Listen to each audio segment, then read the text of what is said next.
Before we begin, if you're interested in psychology, human behavior, and powerful life lessons, make sure to like this video and subscribe to the channel. Now let's begin.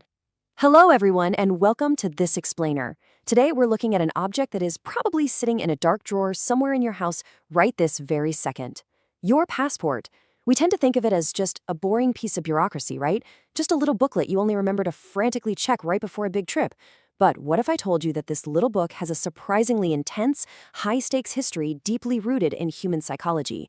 Today, we're going to explore how the passport evolved from a scattered concept into a global system of behavioral control and how it fundamentally shapes who gets to move freely around our world and who doesn't. Okay, let's dive right into this with a story that shows just how incredibly high the stakes surrounding these documents can be. It's 1941. In German-occupied Poland, the Nazis are systematically abducting members of the Jewish population and sending them to extermination camps. It is undeniably one of the darkest moments in human history, but a simple piece of paper could literally mean the difference between life and death. A Polish diplomat stationed in Switzerland, Aleksander Ładoś, began a massive secret operation. He started producing forged Latin American passports and smuggling them back to Polish Jews. Now, you might be wondering, why on earth did those forged Latin American booklets actually work? Well, it all came down to a psychological loophole in the Nazi system. You see, the Nazis were holding foreign passport holders in detention camps rather than sending them immediately to extermination camps. Their goal was to use these foreign citizens as bargaining chips, planning to trade them later for Germans who were being detained abroad. By securing these forged Latin American passports, Ładoś managed to exploit this loophole and save thousands of lives.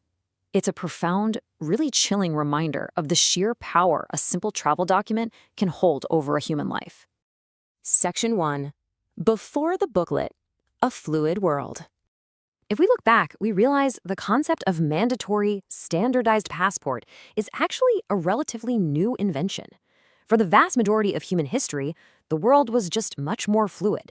Borders weren't heavily guarded lines, and crossing them didn't require strict bureaucratic paperwork.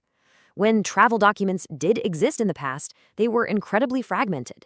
In ancient Egypt, rulers would issue letters of safe conduct to specific travelers.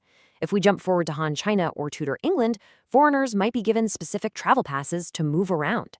And even as recently as the 19th century in the United States, poorer migrants often didn't need an identity booklet to enter at all. They needed health certificates. So rulers used various highly localized passes for specific reasons, rather than demanding a universal identity booklet from absolutely everyone. Section 2. 1914. The World War I Catalyst. Almost overnight in 1914, the entire global dynamic shifted. Neighboring countries in Europe, along with their sprawling colonial empires, suddenly became wartime enemies. With the war raging, human paranoia and security concerns were at an absolute all-time high. European nations rapidly began setting up physical checkpoints at ports of entry with two main fear-driven goals: to deter espionage from enemy spies slipping across borders and to catch military deserters trying to flee. To do this, authorities had to confirm travelers' nationalities. They started screening early, totally unstandardized versions of passports. And because there was no global standard yet, these documents came in all sorts of crazy formats and contained completely varying types of information depending entirely on which country issued them. Now, when World War I finally ended, a lot of people fully expected these annoying new passport requirements to just vanish, allowing everyone to go back to the fluid borders of the past. But, as human behavior often shows us, once a system of control is in place, it rarely disappears. In 1920, the newly formed League of Nations sat down to discuss the issue.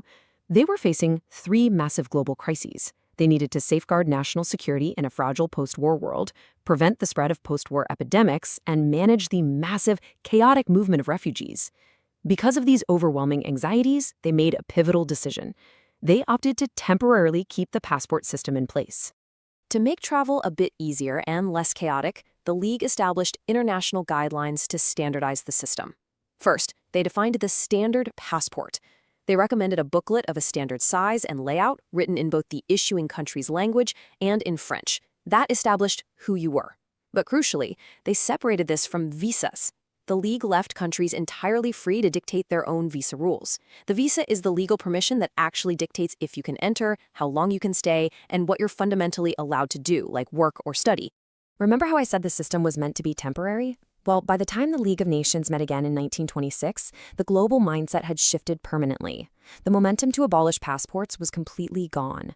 The temporary fix had become a permanent fixture of human society. By 1926, the passport system that we know and use today was officially solidified. Section 3. Tools of Power and Control. As this system settled into place, it brought entirely new psychological and societal problems with it. Passports quickly stopped being just simple tools to monitor movement for security. They morphed into potent tools of power, hierarchy, and control. Look at how this played out in the era of empires. Passports were actively used to reinforce in-group versus out-group colonial hierarchies. If you were a British subject born in the UK in the 1920s, you received a standard British passport. But if you were a British subject born in a colony, like India, you were issued a completely distinct British Indian passport. It was a stark, two-tiered system that legally categorized and separated citizens of the exact same empire based solely on where they were born, strictly controlling who had premium access to the world. Furthermore, because governments hold the exclusive right to issue these documents, they hold the absolute power to deny them. Passports could simply be withheld from citizens as a behavioral punishment or to heavily discourage political dissent. Think about that. Without a passport, you are effectively trapped within the borders of your own country, completely unable to leave. And this wasn't just a theoretical threat. Let me give you a very concrete historical example. During the Cold War, the United States government actively used passport revocation as a psychological and physical weapon against its own citizens. They targeted political and civil rights activists who were vocal critics of the government or who held views deemed controversial. One prominent target was the renowned scholar and civil rights leader W.E.B. Du Bois. His passport was revoked, severely restricting his ability to travel internationally and share his ideas on the global stage. Section 4. The modern passport divide. Moving into the late 20th century and the modern era, things shifted yet again. As air travel boomed, passport monitoring largely relocated from seaports and train stations directly into airports. And with advances in digital tracking and massive computerized databases, governments gained unprecedented control over individual human movement. Today, the strength of the passport in your pocket depends entirely on the geopolitical relationships of the country that issued it. It is heavily influenced by regional treaties. For instance, the Schengen Agreement is a massive regional pact that currently allows border-free travel within 29 European countries. If you have a passport from one of those nations, you experience a level of freedom that mirrors the pre-1914 world. But overall, the system heavily favors higher-income nations. The sheer scale of global disparity built into the modern system is just stark. In 2025, a United States passport holder can enter almost 180 countries around the world without having to arrange a visa beforehand. But for a Pakistani passport holder, that number drops to below 40 countries.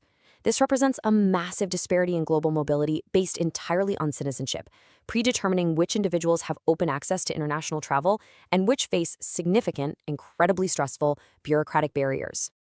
And this disparity extends far beyond visa-free access. It impacts a person's chances of securing a visa at all. In 2024, Algerian applicants for U.S. visitor visas faced a dramatically higher refusal rate compared to Brazilian applicants. The system clearly privileges citizens of certain countries while severely constraining others at absolutely every step of the travel process. But there is a fascinating and honestly somewhat controversial loophole to all this constraint that really highlights human nature. If you have enough money, you can essentially buy your way out of a weak passport. More than a dozen countries around the world offer what are known as golden passport programs. These programs grant full citizenship, and therefore a brand new, potentially much stronger passport, to people willing to make a significant financial investment or a massive donation to that country. Extreme wealth can simply bypass the geopolitical inequality that traps almost everyone else. So, as we wrap up this explainer, we're left looking at a world that is incredibly global and open for some, and deeply divided and restricted for others. It all comes back to a little paper booklet born out of human fear and wartime paranoia just over a century ago. It leaves us with one final, very provocative question to ponder. Should imaginary lines on a map and the country you happen to be born in ultimately determine your fundamental rights and freedoms to move about the planet? If this video helped you understand people a little better, make sure to leave a like and subscribe for more psychology insights. Your support helps this channel grow and allows me to create more videos like this. See you in the next one. Remember, understanding people is powerful, but understanding yourself